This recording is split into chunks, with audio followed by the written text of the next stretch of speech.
Had them all long before I dial up. How they came and they on top and I'm a mile up. Had them all long before I dial up. How they came and they on top and I'm a mile up. I know the wall's closing in, but don't you dare give up now. Poe believed in me, pull up through some bucks down. Todd told the valet pull the truck round. Push the line after we drew it, it's just us now. Would you believe me if I told you my granny told me she prayed this? Then booked the surgery just to pull me out of the basement. Right back where I started, nothing to show for a facelift. Got pushed playing Walter White and Davis, never felt so dangerous. The type of power they can't quantify. And name the best from my region, you gotta utter mine. Think of who really putting on, you never come to mind. Rapping like your Spotify, tap you rappers compromise. Yeah, no need to panic, just paint the canvas. If you can feel the static, you're too close, find your balance. Embed the revolution for they prohibition bandwidth. Blood trickle from the leaders he was planning. Had them all line before I dial up. How they came and they on top and I'm a mile up. Had them all line before I dial up. How they came and they on top and I'm a mile up. Bought at that flight to Amsterdam. When my accountant and minus my family found out too and didn't like it. You're not in this alone. What Dale said and I thought he was biased. Then I got a Venmo that said copy the finest. Before my foolishness settled in. Recorded a whole tape before we got to Berlin. This close to giving up but now never again. Don't overlook the work and come expecting to win. In the end, my word never put nothing over the squad. Got it right up under their nose with your fighter facade. Off the cliff with broken wings, I'm aware of the odds. Enough faith for us all, I'm the one for the job. Most days, catching sun rays, baby, look like the front page. Overthinking what they might say, have it your way. Yeah, the biggest threat is something they never seen. Dial it up, patch me into the screen. Had them all line before I dial up. How they came and they on top and I'm a mile up. Had them all line before I dial up. How they came and they on top and I'm a mile up. Greetings, everyone. Welcome to another episode of Lukman Nation on the most dangerous show on social media, on the most dangerous network on social media, Black Power Media. What's up? It's me, Jacquie Lukman, back for another week. It's been a hectic week. It's been a hectic month, actually. Extremely busy. You haven't seen me on the Remix Morning Show this week. Everything's fine. I've just been really busy and just could not swing doing that with everything else. But I'm here. I'm all right. Very overwhelmed. Something very exciting is coming up that I will tell you about at the end of this show. But this show is particularly exciting because if you are a Pan-Africanist and if you are serious about supporting Pan-Africanism and pursuing a one united Africa under scientific socialism and the liberation of all our people, you will be excited somewhat for the information that we're going to share in this show. But before we get into that, let's do a little bit of housekeeping. You're on Black Power Media. If you have not subscribed to Black Power Media, please do that now. Fix that. Click the bell to make sure you get notifications for whenever anyone on this platform goes live or posts a video. All of the amazing content that our creators provide for you here on Black Power Media. Don't miss it. You can also follow and support Black Power Media on Patreon, patreon.com/Black Power Media. You can support Lukman Nation on Patreon, patreon.com/Lukman Nation. You can follow Black Power Media on Twitter, Black Power MED, the number 1, and you can find Black Power Media on Facebook under Black Power Media. All right, so let's not hesitate any longer for this conversation because it is incredibly important that we know that this happened, that we understand what it means, and is there something that needs to happen beyond this? So I am very happy to be joined today by Aziz Salmone Fall, who is who is the coordinator of the International Campaign for Justice for Sankara. That would be Thomas Sankara. Aziz, thank you so very much for joining me tonight, and welcome to Lukman Nation on Black Power Media. Thanks for having me. Thank you. So, if people do not know, something momentous happened in Burkina Faso in regard to the case of the assassination of Thomas Sankara. So I don't want to take up any more time and space and air. What happened just recently in Burkina Faso that is so important to this case? Well, thank you so much. What happened is just the result of 25 years of struggle.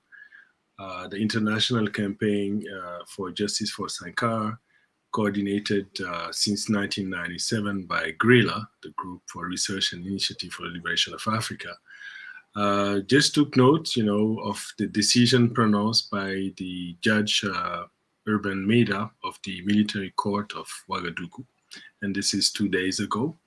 And indeed, this judgment is kind of a first of its kind in the history of the African continent, and probably marks a precedent in the history of law, as it was already, in a way, in 2006 at the United Nations High Commission. So, our lawyers have stood up in this case for quite a long time, fighting against what we call France Afrique, which is this network of French Masons and military industrial complex who are supporting local comprador regimes, mainly the one of Blaise Compaoré.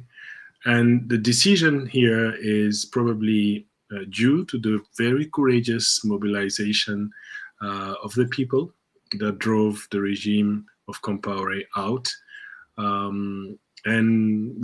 So in a way, history is lived today. We are thrilled to have this result. Most of the indicted have been, after prosecution, condemned to very heavy, decision, life imprisonment for most of the killers of Thomas Sankara, even though we can go into the details. Two of them prominent have seek asylum and the French support in Ivory Coast. So yeah, this is kind of a dream come true. It has been a very long battle. We can go through it. I think 25 years. They have life sentence, but we got 25 years of our life working on this. Yeah, that's absolutely true. I mean, 25 years from the time you and your organization and others have been working on this case. For people who are not aware, Thomas Sankara, the revolutionary leader of Burkina Faso, formerly known as Upper Volta, that's what it was called by the French former colonizers. Thomas Sankara was assassinated on October 15th, 1987. So Sankara was almost literally like one of the last in a long line of African revolutionaries to challenge the former colonial powers in Africa and actually establish the kind of government, country, community that Africans wanted, that Africans deserved. And for that, he was assassinated. So let's go back a little bit, Aziz.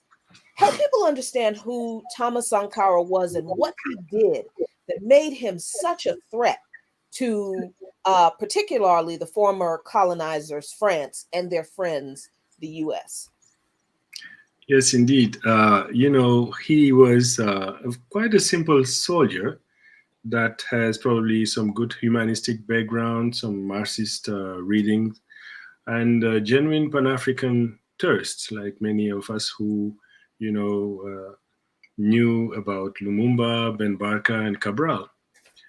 So he was very fortunate to be able, to get along with some of these young potential revolutionary trade unionists in the so-called Upper Volta.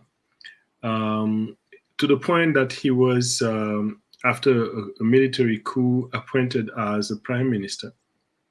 And then easily we could see that he was kind of a rogue type of minister, start having problem with the hierarchy and was arrested and sent to jail. But then he became already quite popular. And this is where the whole story became complex, because his best friend, Blaise Compaoré, plotted with many of the other people, and there was kind of an upheaval, a mix of a coup d'etat and upheaval, and then he was freed and started the so-called revolution. So as it was a landlocked country, and you must understand that, Ivory Coast, which is, the big place where cocoa and coffee is grown, but it's actually mainly people working in horrible condition coming from Burkina Faso, the former Upper Volta, who actually were the manpower, and a very poor country in a way. So the revolution started because of kind of fact that it is not a strategic country. No one actually really paid attention to the beginning of the revolution. And it was already very clear from the very beginning that these guys were not joking, and they wanted to stop the new colonial framework, get rid of the comprador behavior, and really try to implement something that is kind of, what may I say, a mimic of the Cuban model. And they have borrowed many, the patria o morte, la patrie ou la mort. But these were young military with consciousness. So the first thing was the agrarian reform to get to self-reliant agriculture, which they managed to have within 2 years and have this self-sufficient in food. Vaccinated most of the population, start education, and start producing, local for internal market of consumption. And downsize the behavior of the people in charge in the states. No one is allowed to have fancy car. They cut their own income and salary. And the most important thing were, in fact, on women condition, emancipation of women, promoting women to the scale that even Sweden look backward, compared to what was done. And the second was ecology, starting to plant, because of deforestation, planting a lot of trees and so on. So all of this was performed within 3 days, and the cornerstone had, because the context was structural adjustment policies, so the whole continent was indebted and going towards structural adjustment policies with the IMF and the World Bank. And here we have someone countertied saying, we don't pay the debt, they owed us money, if you resist, we will not pay. And he was exactly going to the other direction. On top of that, he was involved into some internationalist position supporting, Palestine, Nicaragua, etc. But within the Francophone web, he was mediating between the crisis of Libya and France and Chad. That was the first problem where he started having problem with Mitterrand. Mitterrand is the former colonial minister who became head of state in the Socialist Party, but in fact was a right-wing who managed to conquer the Socialist Party and would get to that so-called cohabitation when they have to share with the right wing in power. And this was the end of Sankara. So mediating between Chad, Libya and France. And the second was his clear support on self-determination on New Caledonia, where France actually helped assassinate most of the leaders and managed to keep that thing. So he was really putting his fingers on the right position, but, and the third, and not but the least, were the anti-apartheid support to the ANC, and, he confront France, who was clearly supporting Peter Botha and so on. So just this foreign policy, and plus the situation on the internal basis of the country created this kind of momentum where he became more and more known. So it was mainly an ideological threat than an economic or even a political. So then they start plotting. And the plot is just an amazing thing, as the plot starting from the United States.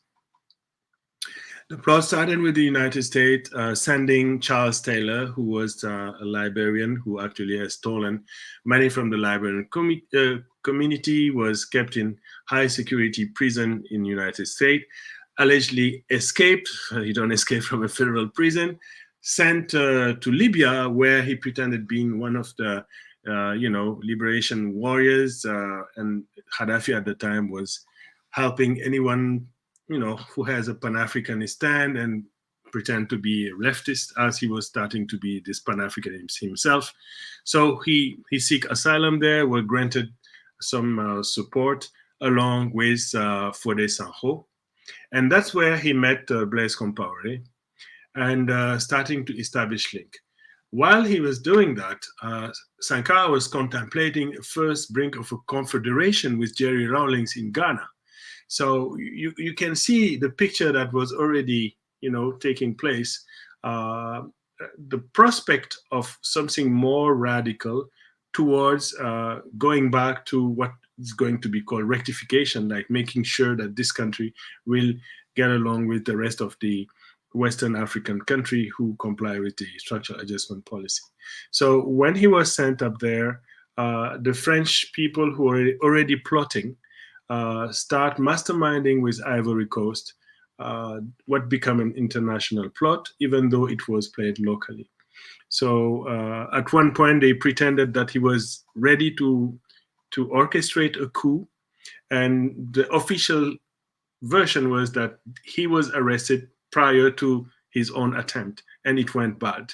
But with this inquiry, it was clearly shown that they have sort of the whole thing way months ago before, planned the killing, came while he was coming from the sport. He actually implemented this weekly sport where youngers and older people with, perform some good physical activities. So he was wearing his sports suit, waiting for that famous meeting along with 12 of his colleagues.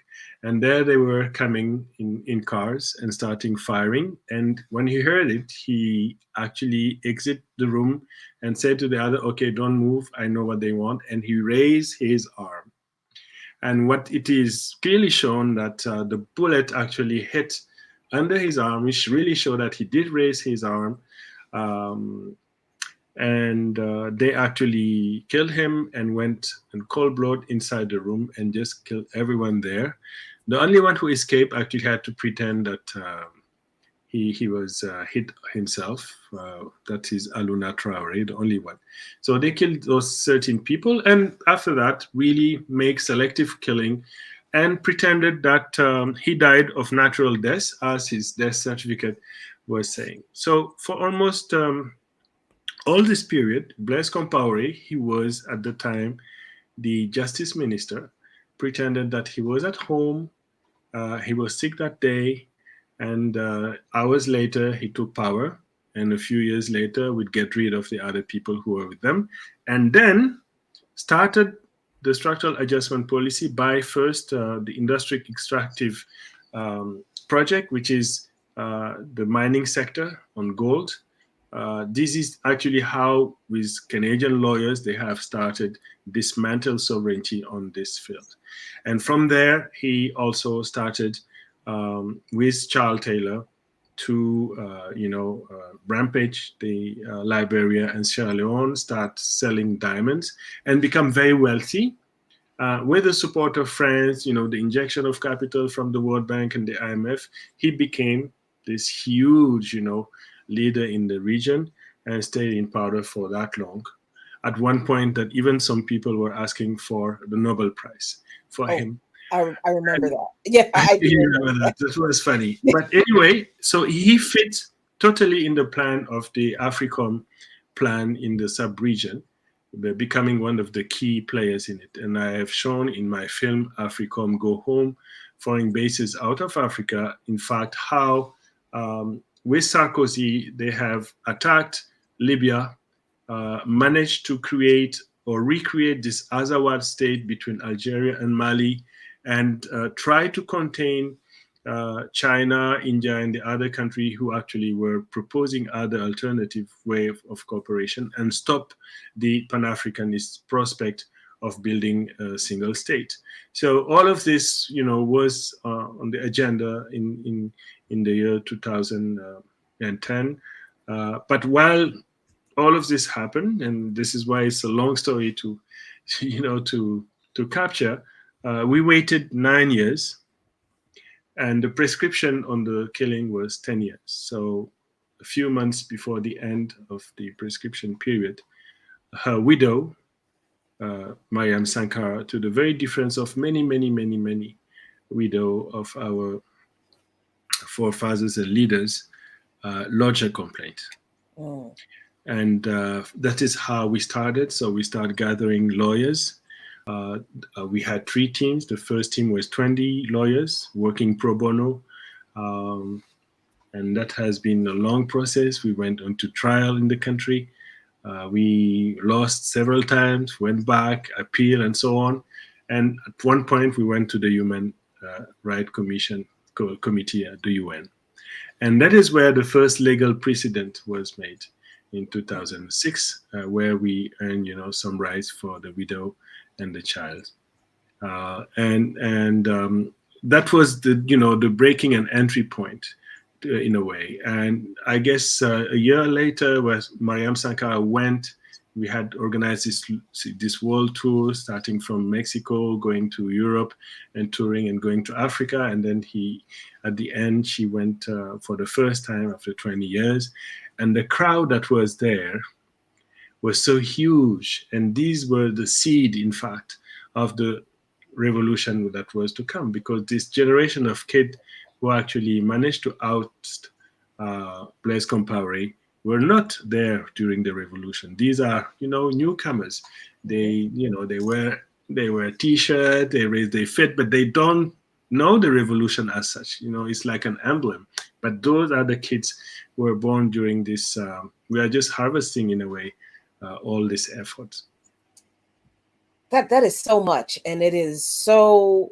I'm so glad you gave us that much, because I want people to get a sense of the breadth of Sankara's work. It wasn't just in Burkina Faso.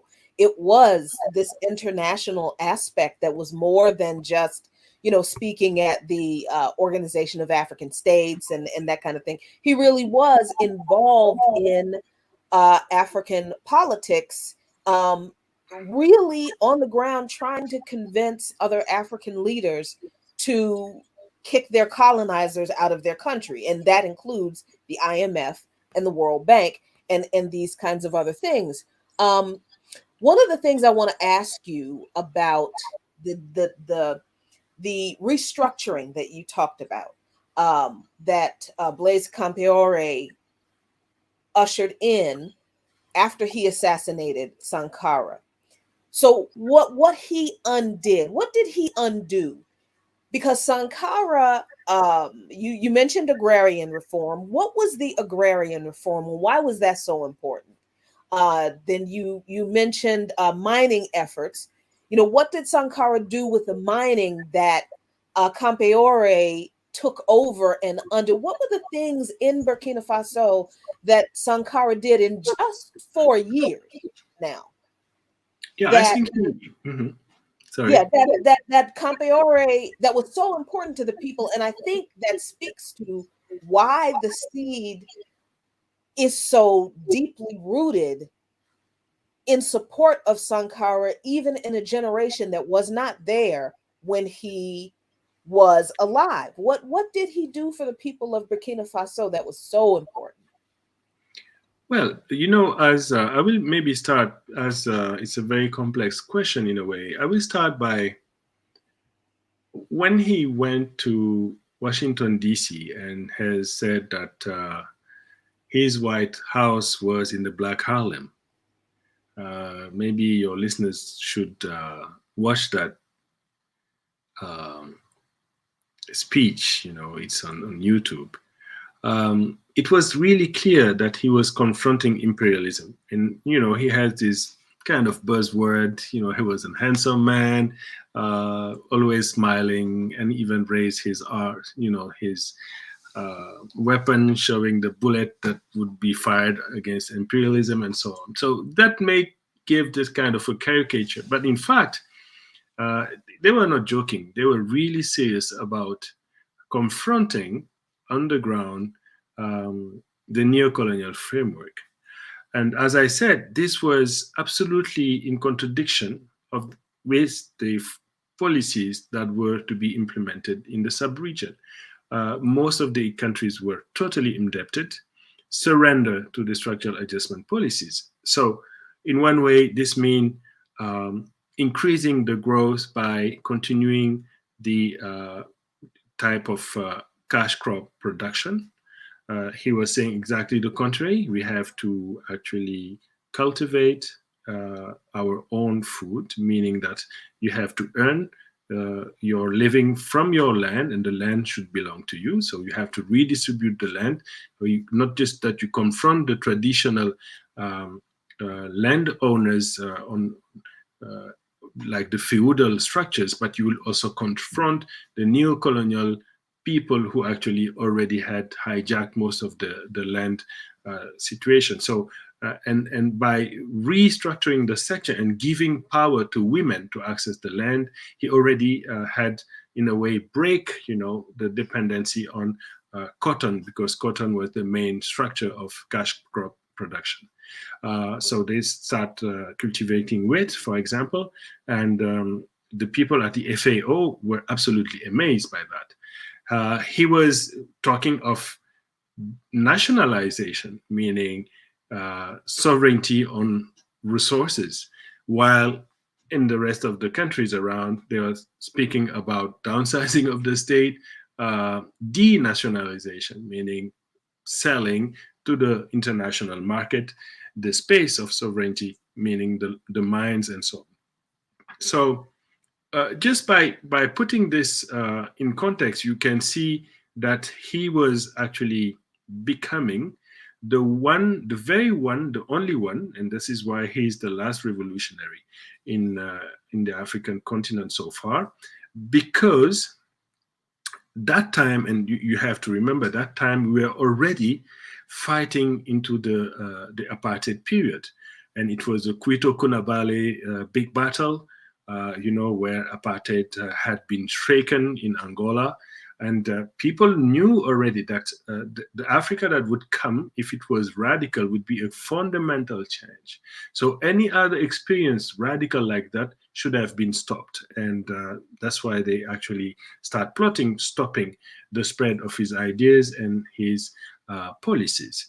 So basically, because of this situation, not just that you can't see the plot progressing, but you can see how foreign aid withdrew from Burkina Faso, because he said, international cooperation, which actually had never reached 0.7% of the so-called ODA, is actually a tool for investment and for possession for the West.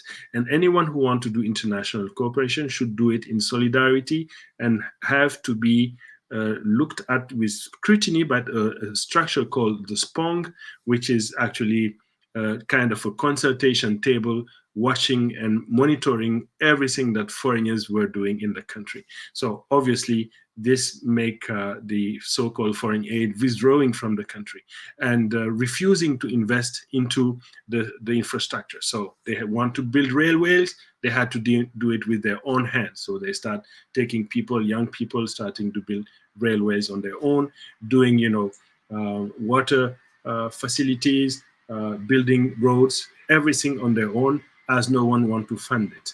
And they have done all of this. And that was just an amazing achievement in terms of popular mobilization.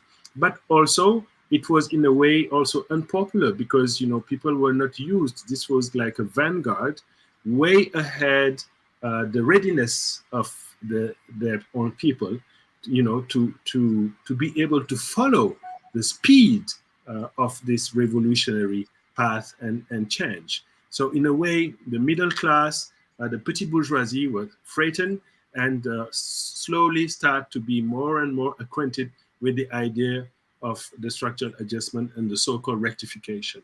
So in a way, when he was killed, the new regime with a lot of fresh money, surrounded by Ivory Coast, Ghana, and Senegal, managed, to just go towards the West and align to the Washington consensus, which was already, starting in the sub-region. And, it was 30 years of complying for almost the whole African continent. Even South Africa had to abandon the RDP and adopt the GER, which was right. a self-inflicted structural adjustment policy. So because of this situation, it can be portrayed as the last revolutionary process in the African continent. Wow. So you see, the fact that this kind of thing, and I'm thinking about, Maurice Bishop in Grenada, and how we had revolutionary African leaders come to us with the revolution, with results, and to tell us, guess what, this can be done. So certainly that connection had to be severed. So, people like Bishop and Sankara had to be removed. And there was a question in the chat, Aziz, that I think does need to be addressed, because I want people to understand, because I try to not forget that everybody doesn't, have the same level of knowledge of this history as I do. And I don't even know as much as you just told me. I'm sitting here learning quite a bit myself. I want to make it clear that Blaise Compaoré was indeed Thomas Sankara's best friend at some point, because someone asked in the chat, wait, am I hearing that Sankara's best friend had him or killed him? And yes, he was. They were best friends or comrades at one point. As a matter of fact, I think Sankara's father was deeply grieved when he found out who killed his son. And what was his response? Well, basically, as you know, this was an adoptive son of the Sankara family.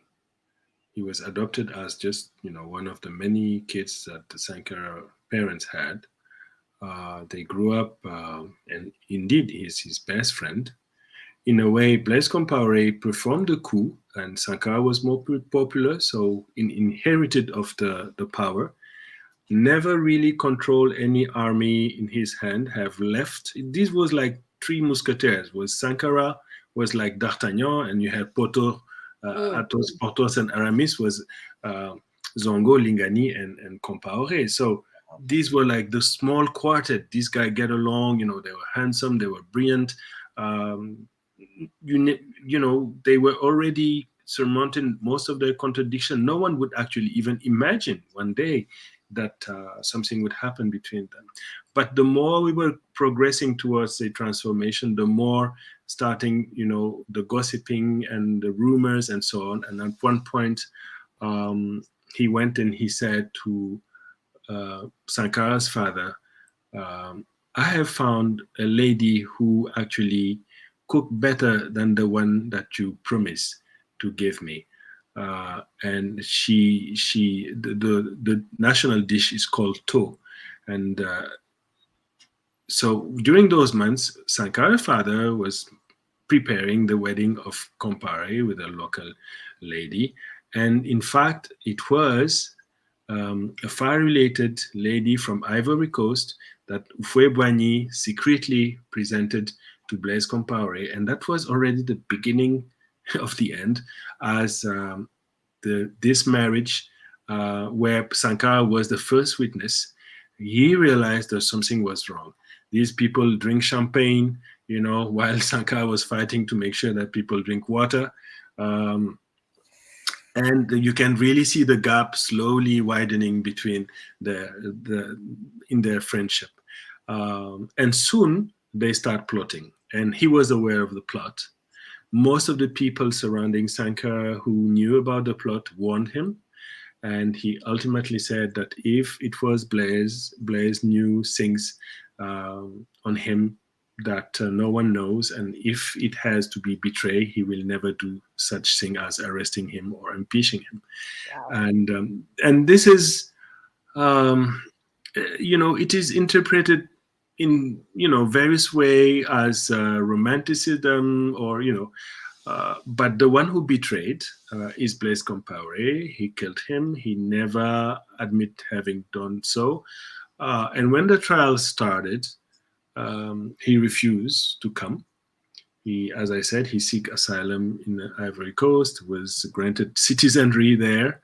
And the other killer, Yassine Kafondo, also is hiding with him. So these guys just robbed the money of the country and went, and now live in luxury.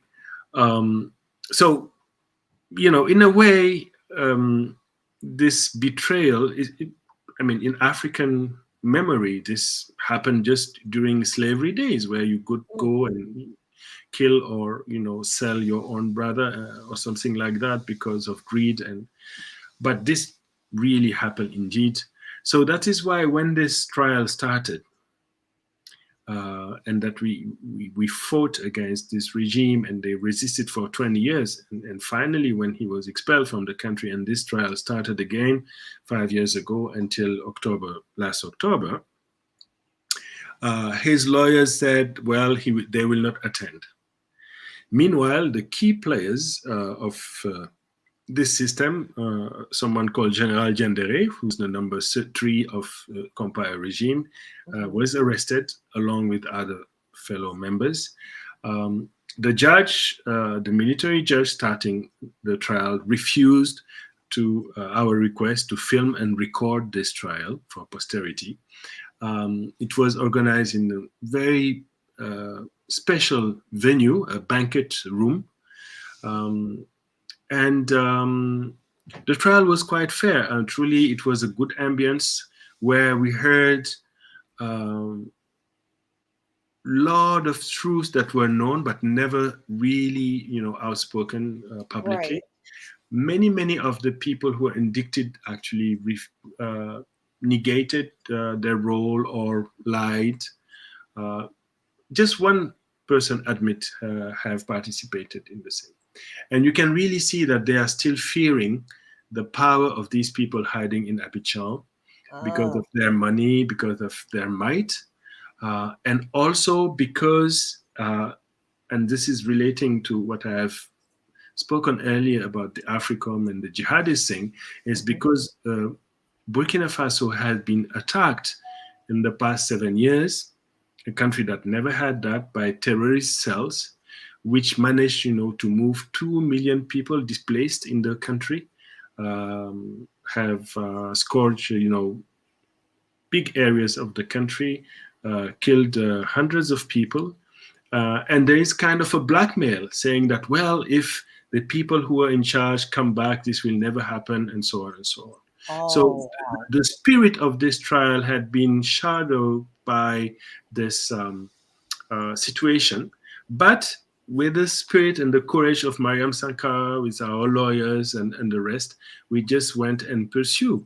And ultimately, some of these people were acquitted of the charges, but most of them receive very, very severe sentences. Albert Belinga was sentenced to 5 years. Tonde Ninda was sentenced to 3 years. Thibaut Palme, 10 years. These are people who actually performed the killing. Sabadogo Idrissa and Uwe Drago got 20 years. And Blaise Compaoré, Gilbert Dendere, and Kafondo each had life imprisonment. In a way, there is a warrant of detention that is against them. Obviously, Ivory Coast will not, extradite them. But right, that's the next question. But the thing is, now we are in a position, as they are condemned, to ask for the Ivorian to protest for the granting of citizenry to these people, we can protest, for them to be repatriated. But I'm not sure that Burkina Faso had the capacity, to keep these guys in jail, as they are so dangerous and have a lot of people they have bribed into the country, in the country. But I think the judiciary is changing. The military tribunal was very courageous to do such thing.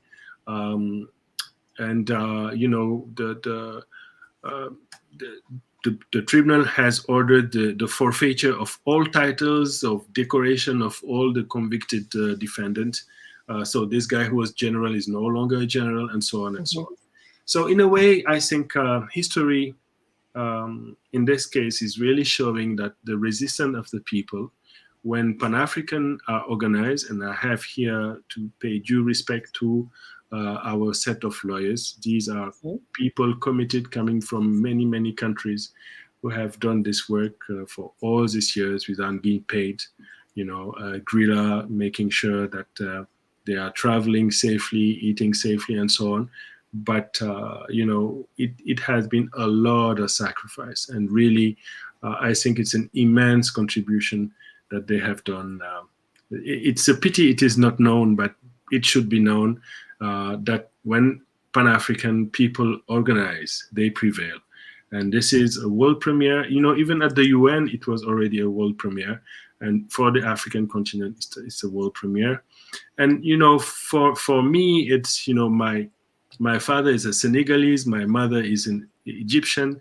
My father was a Congolese by adoption. He was sent in Egypt as ambassador, and he was the one who actually managed to exfiltrate Pauline Lumumba and their children. So we grew up in this family where this question of impunity and the killing of our leaders is really dear to our heart. So I know that on top of these lawyers, our family and the people who share our values know how important this event is, because in a way it is for Cabral, for Lumumba, and for all the people who fight today. I think for the first time, African revolutionary had been recognized, rehabilitated, and their right defended in a way.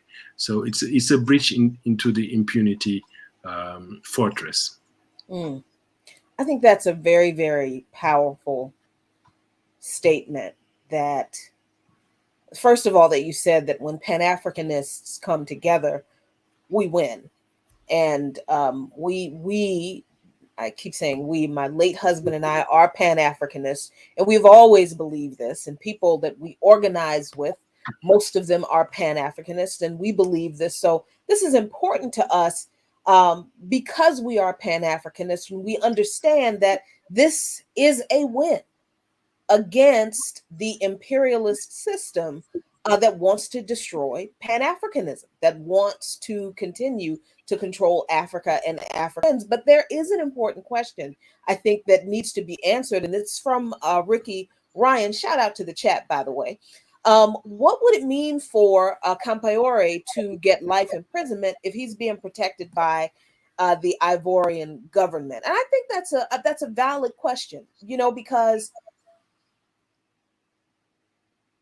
if Compaore is not going to be imprisoned in Ivory Coast, or if he's not going to be extradited, and if France, that still controls Ivory Coast, is not going to allow him to be extradited, what does this verdict mean? I mean, for people who would say to you, Aziz, well, this doesn't mean anything because, I mean, he's still a free man in Ivory Coast. What's your response? No, he's not a free man. This guy actually could be arrested everywhere. He's indicted and now guilty, and this is the big difference. As long as he was not trialed and not guilty, there is no problem. But this is, I think, the new thing, which is quite different. He had been found guilty and charged. And a few years ago, you would say the same for Ivory Coast. You are saying today, you would say no, nothing will change in Burkina Faso, and things have changed in Burkina Faso. So there is nothing perennial. Alassane Ouattara is supported by France. France is no longer in Mali. So the situation, the landscape is changing. People are resisting, and this is important to understand. And don't forget, he was the very one who disorganized Ivory Coast, managed to overthrow Laurent Gbagbo. Laurent Gbagbo is back after 10 years for nothing in jail. He's back in his country. You have many people who knows exactly who's Blaise Compaoré and who's Ouattara. So I will not assume, as your listeners just said, that this means nothing. It means, in fact, a lot. It means that now we have a grip. We have, legal basis to contest his position there, and the Ivorian will also have to take their own responsibility. I love that. I love that you said that he can get it anywhere. We do love that kind of talk over here in Lukman Nation. Someone asked in the chat, Jared, where we can find your documentary, Africom Go Home, Foreign Bases Out of Africa, and I'm going to post that a link to that documentary. Yep. If you type that title, you find it right away in YouTube. Yep, I did. The French version and English version, and the German version is called Africom Go Home, Foreign Bases Out of Africa. And then you maybe understand this is like a film that was produced in 2012 and is aging very well, as it's really describing the crisis that we are witnessing today in the sub-region. Yeah, it absolutely is aging very well. As members of the Black Alliance for Peace, I am AFRICOM, and getting AFRICOM out of Africa is one of our campaigns. So the ancestors are lining things up quite well right now. Yeah, we are very grateful that they invite us and that they have endorsed this struggle. Indeed. Yeah, this is wonderful. So what is next? Because there was a point, I think, when the legal team was looking at an investigation into the role of France and the US and the CIA in conjunction with investigating and trying the individuals. But those two investigations have been separated, right? So the individuals have been tried. Those people, some of them have been indicted. What happens now with the investigation into the French government and the US government for their role in the assassination, for their role in cooking up the plot, quite honestly? Yeah. So what happened is that while waiting for the so-called declassified document that France was supposed to send, and they were late at sending it, they sent one box and then the second box, and we were waiting for that famous third box.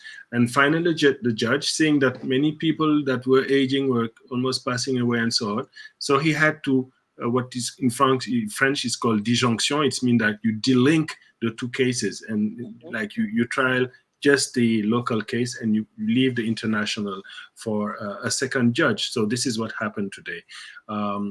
France have never actually give the key document. They have lied in the way they gave some of the document, but not the full one. So we are still asking, begging, asking for it. It's the same for the United States. The United States have key document that they should declassify and send into this situation. We cannot bet on Ivory Coast and Togo and Libya to offer the same documents. So that is part 2 of this long odyssey. We hope that we will prevail also. But it is certainly already a big chunk that we got. Because the very people who are indicted are linked, and we know who are they linked abroad. Yeah, definitely true. I mean, for me, personally, this was just when I read the news that the indictments were handed down a couple of days ago, and when we had you on By Any Means Necessary talking about this, I was so full of joy. And you said something on the show, on that interview, that has stuck with me for a couple of days now. You said, "It's Africa time." What did you mean by that? That has just stuck with me. I have really just been feeling that. Why do you think it's Africa time now? Well, Africa time is a long time. We had kind of hegemony in antiquity. But Africa is coming back, and Africa is coming back because you can see and witness the scramble of all these countries on Africa.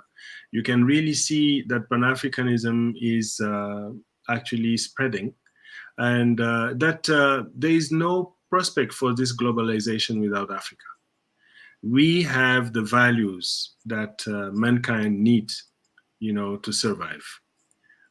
We know how to deal with nature. We know how to have social bonds. We know what is a vital force. We know what is balance. We know what is social justice, while the rest of the world have forgotten most of these values due to the market consumption. I'm not saying that we have stayed as we are. The contamination, the contagion, of the materialistic value is also quite progressing in Africa, but not the same rate in the rest of the world. So the rediscovery of our own humanity is discovery of Africanity. And I think this globalization to come will certainly have to see a strong Africa participating in it. And the only response is that almost most of half of our population is young. And this very thing that we have all in common as African, and that the Orient people don't have and the Western don't have, is optimism. We have, this is in almost our genes. We are optimistic because we are not fear of the tomorrow. And this lack of fear of tomorrow made us sharing what we have. And this is why I think, each time I have this immersion in the African continent. Anyone who actually comes in Africa, anyone who comes in Africa know what I'm talking about. And everyone who actually is in exile know exactly what he is missing. And this is what we need to change this bloody world. And this bloody world will change just if Africa survive. And Africa will survive.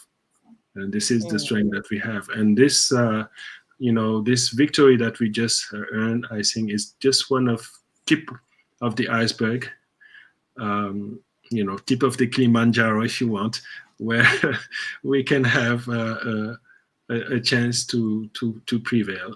But we have big threats, this jihadism, this destabilization, this so-called war on terror, the attempt of many countries to access our resources had to be fiercely fight, and this is where we are. And we Pan-Africanists do believe that we will prevail.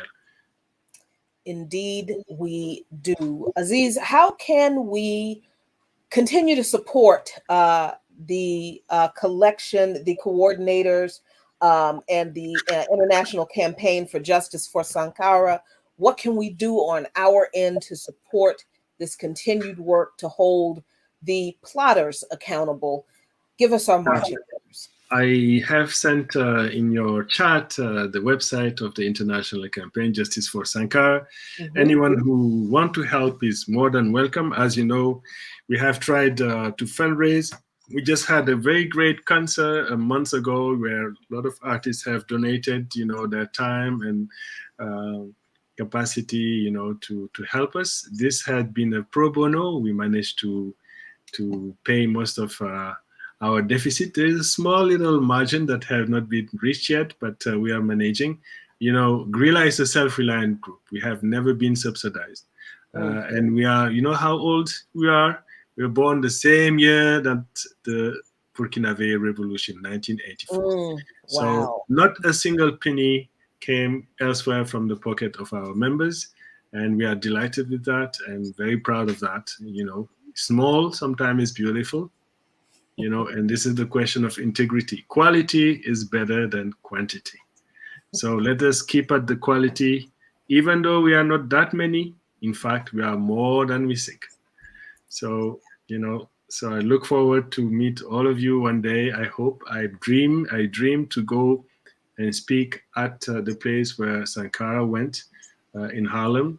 I managed to speak with some fellow who actually were there, Bob Brown. I have found so many people, the people who actually translate for him, Munumbai and all of these guys. I'm trying to reorganize this. And even if these guys come in wheelchair, we have to greet them and thank them for the support they have given, and they need to learn about this victory. Indeed, they do. And I really appreciate the time you've taken out of a schedule that I know is still very busy to come and break all of this down to our Black Power Media family. This is incredibly important information and incredibly important update in the struggle for justice for our Pan-African leaders. So thank you so much, Aziz Salmone Fall, for joining me. We will definitely be following up with you. You will probably see me somewhere on the continent sooner rather than later. And I really, really appreciate your time and all of the work that you all have done to achieve this victory for Thomas Sankara. Thank you. Pleasure. Let's meet in Africa very soon. Thank you so much. Indeed. All right, folks. It was just, I've been really, really excited about this news for, honestly, I have been for a couple of days, on top of other things that have been going on. But I hope that you checked out in the chat. Yes, I shared the Jacobin link, but it was the first one that came up with the speech.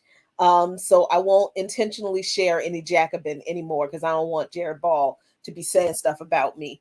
And you have the link to the a website for the International Campaign for Justice for Sankara. Govern yourselves accordingly, as we say in the church. And yes, you have the link to the YouTube, to the documentary, AFRICOM, out of Africa, for AFRICOM must go, foreign bases out of Africa, Aziz Fall's documentary.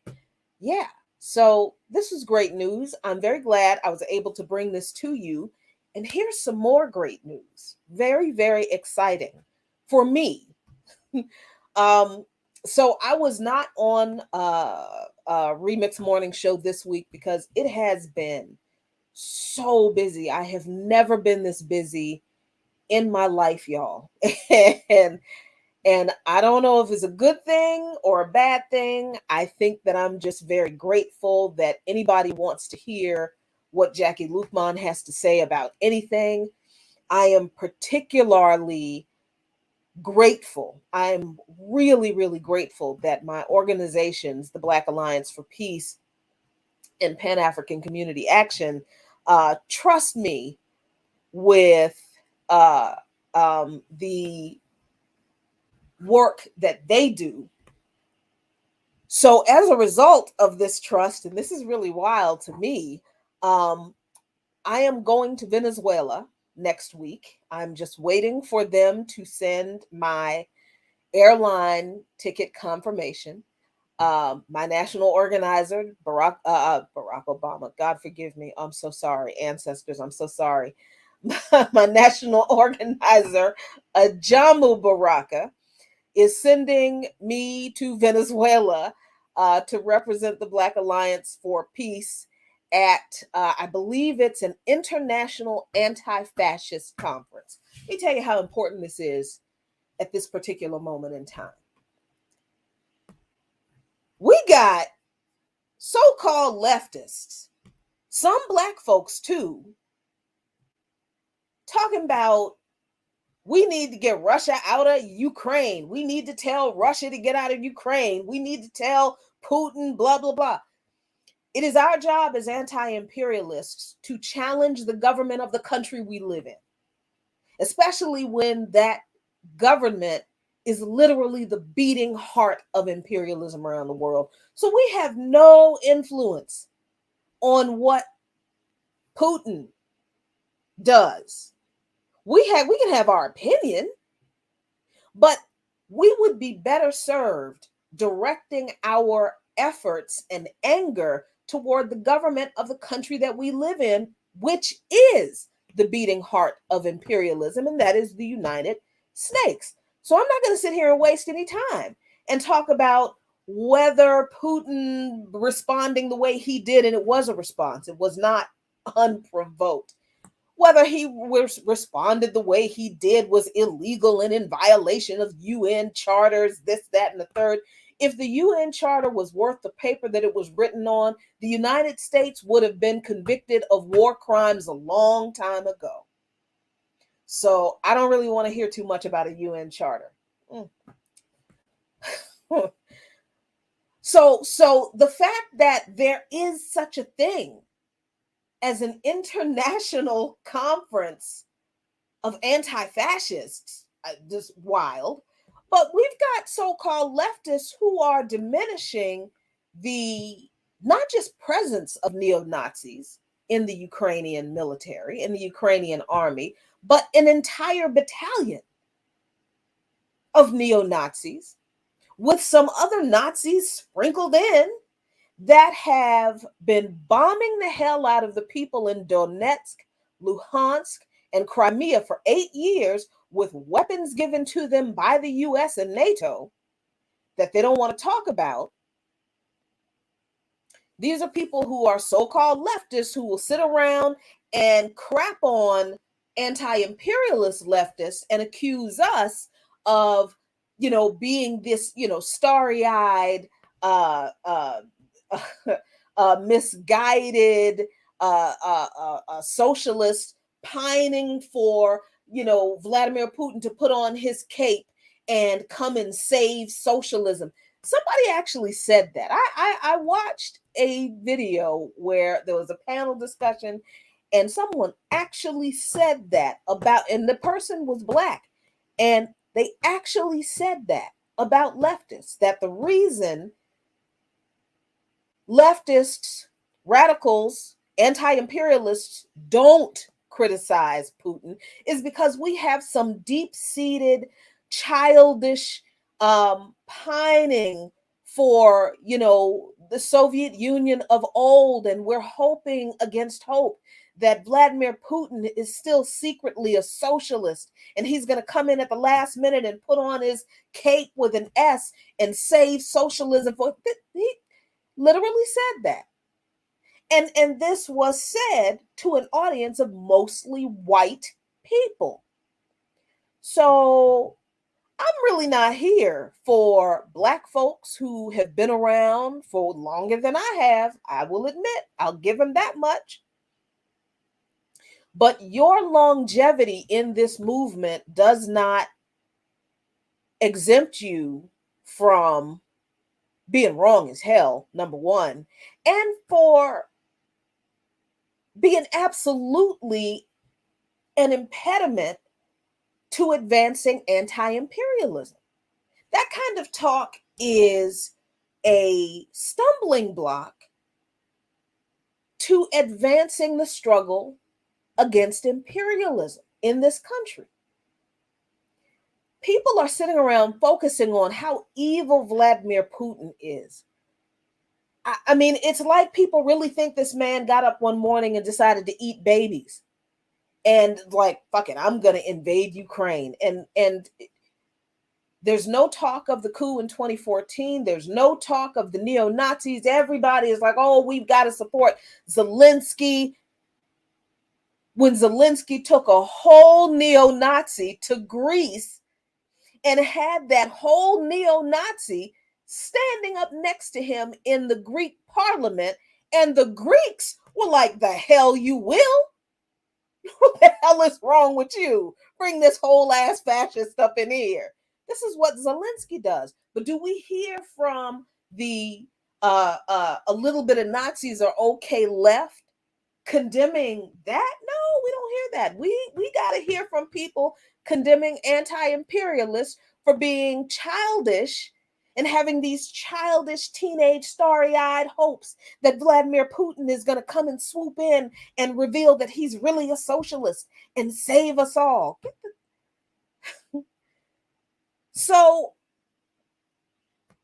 I find myself outside of, members of Black Alliance for Peace, Pan-African Community Action, and folks here at Black Power Media, and outside of this group of people, I find myself surrounded by honestly punk ass leftists in this country.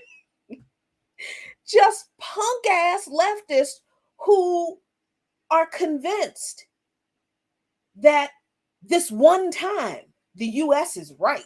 This one time, everything that you're hearing in the media, never mind all of those times, those other times before, like just last year, that the US government lied about a military thing that was going on in another country that they actually had their hands all over. I'm surrounded by a bunch of people who are honestly using their age and their reputation as people in the struggle for all these years as like a shield to keep them from being criticized while they are shitting on anti-imperialists and particularly Black ones.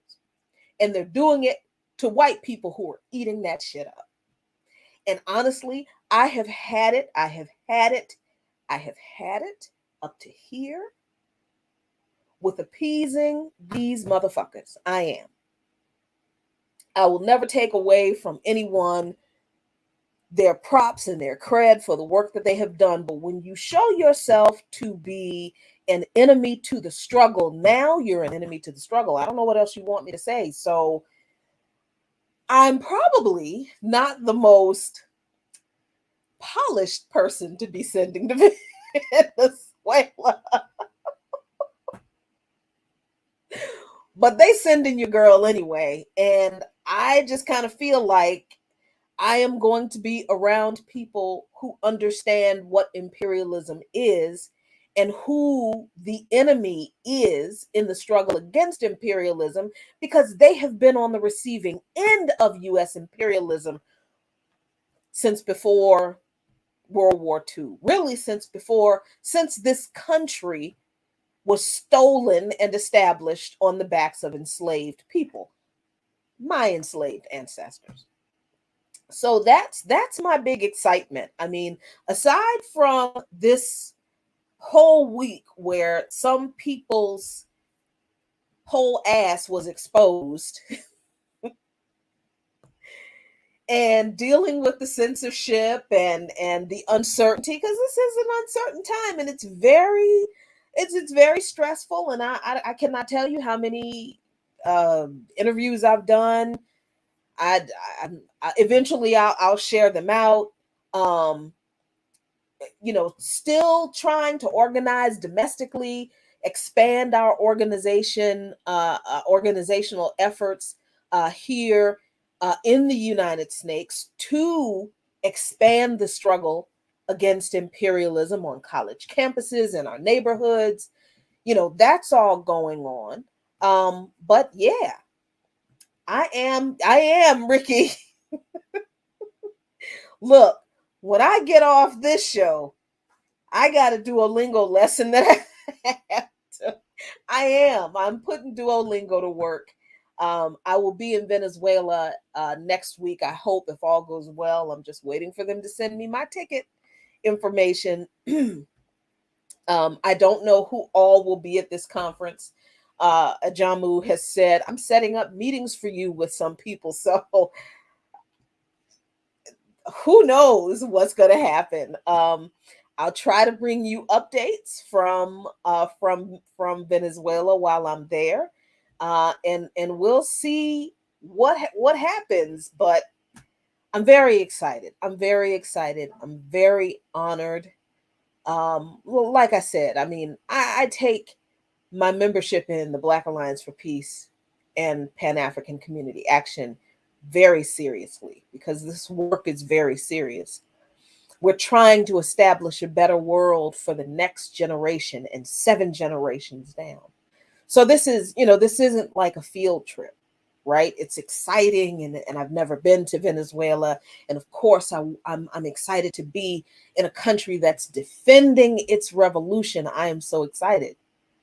But I also know that this is work, and this is very serious work. And I am deeply honored to do it. And I am even more honored to be able to share whatever I experience on this platform, on Black Power Media.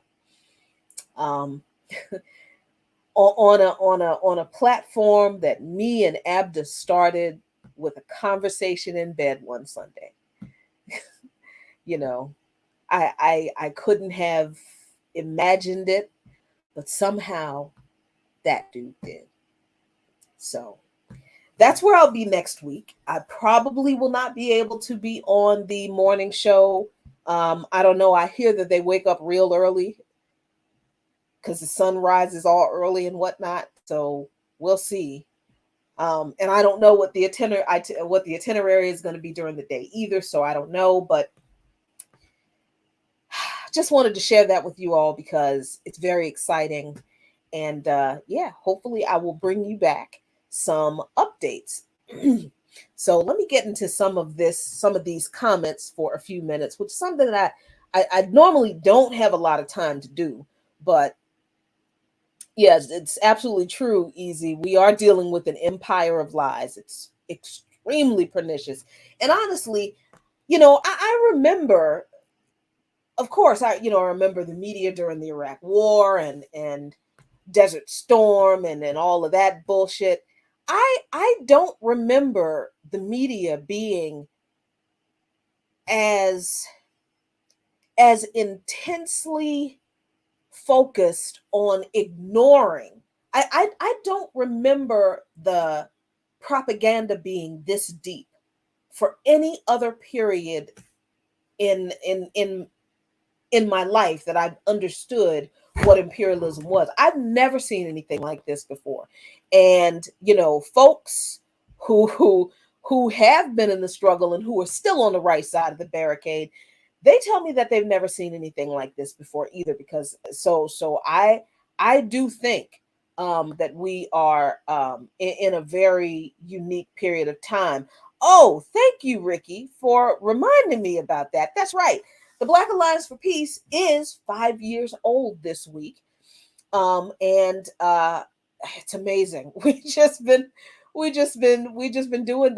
rocking 5 years. And in the DC area, now I have to go and find the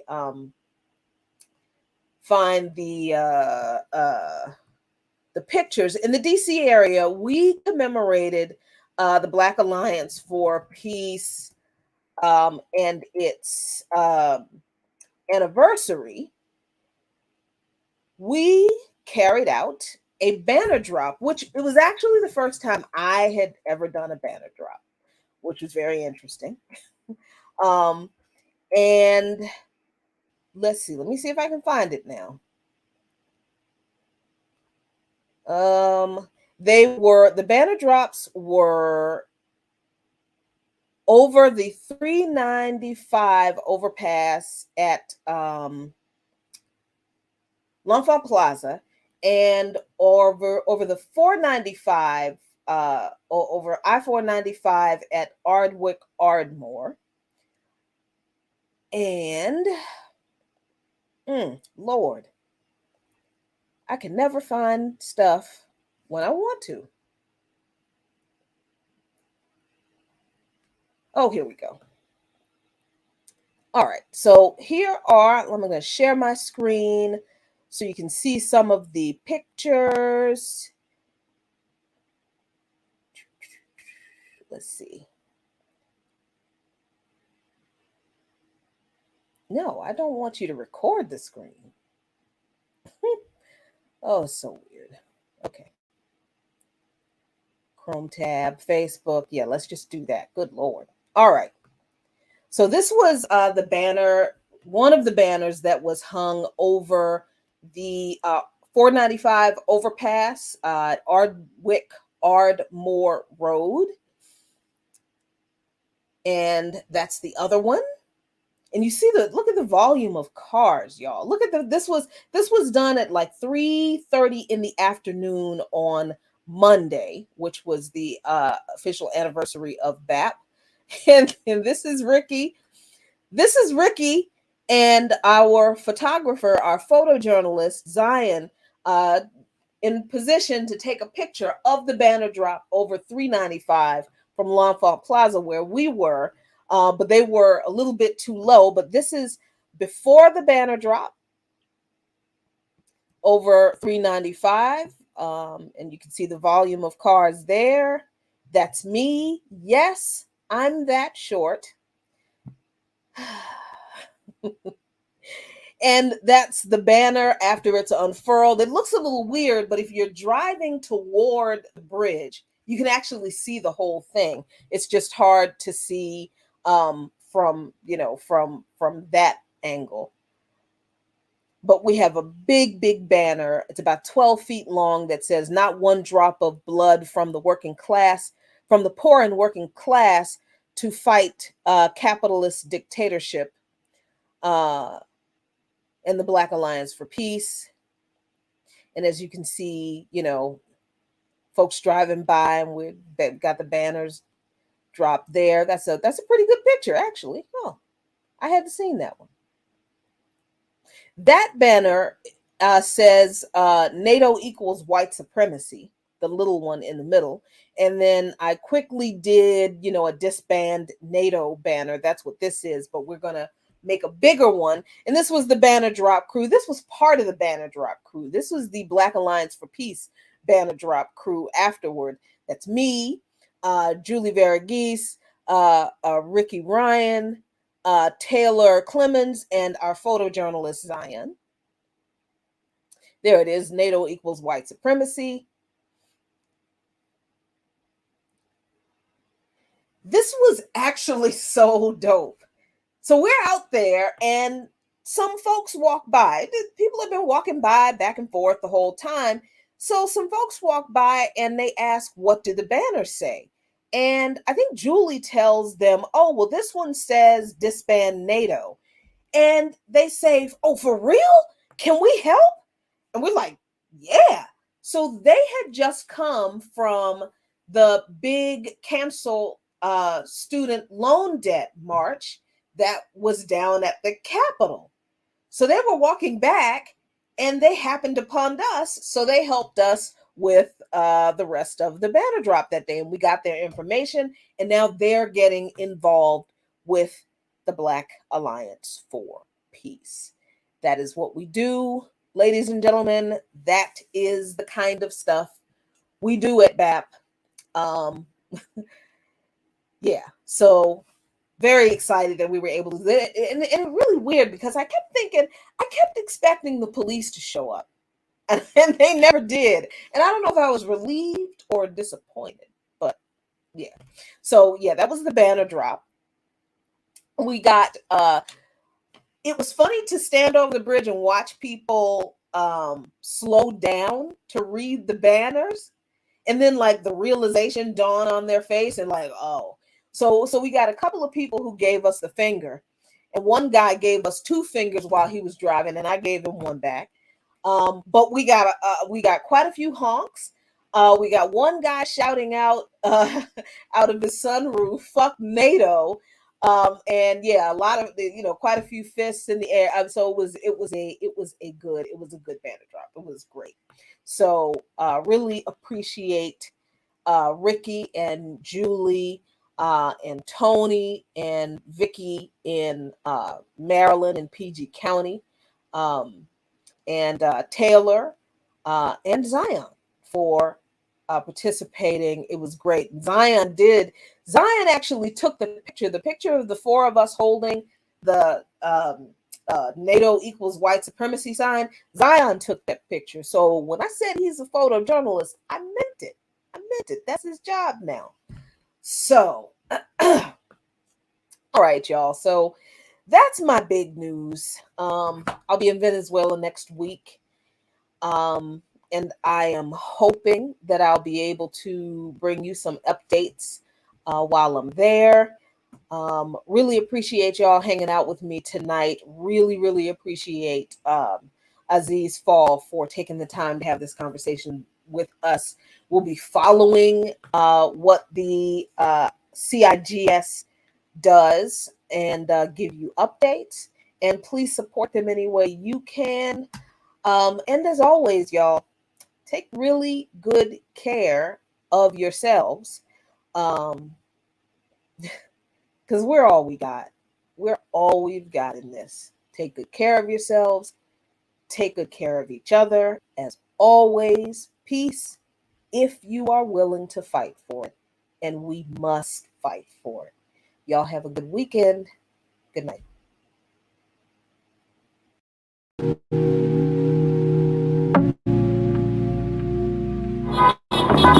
they are out here throwing up the peace sign like they won something. Yep. I don't understand what they think. I need to revise. I did see white people this happy. I gave the example of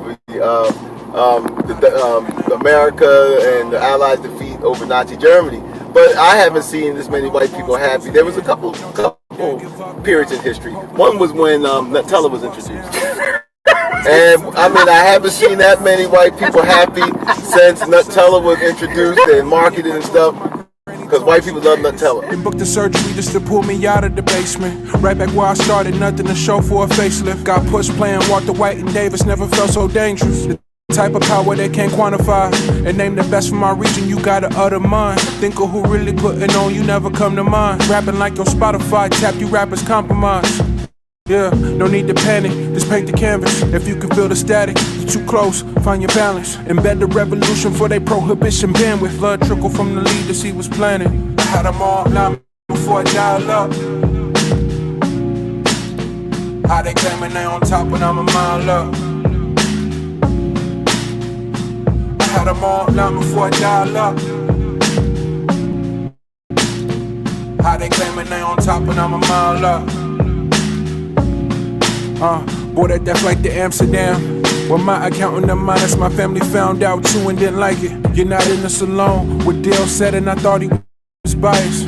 Then I got a Venmo that said copy the finest. Before my foolishness settled in. Recorded a whole tape before we got to Berlin. This close to giving up and now never again. Don't overlook the work and come expecting to win. In the end, my word, never put nothing over the squad. Got it right up under their nose and fight a facade. Off the cliff with broken wings, I'm aware of the odds. Enough faith for it, so I'm the one for the job. Most days, catching sun rays, baby, look like the front page. Overthinking what they might say, have it your way. Yeah, the biggest threat is something they never seen. Dial it up, patch me into the screen. I had them all now before I dial up.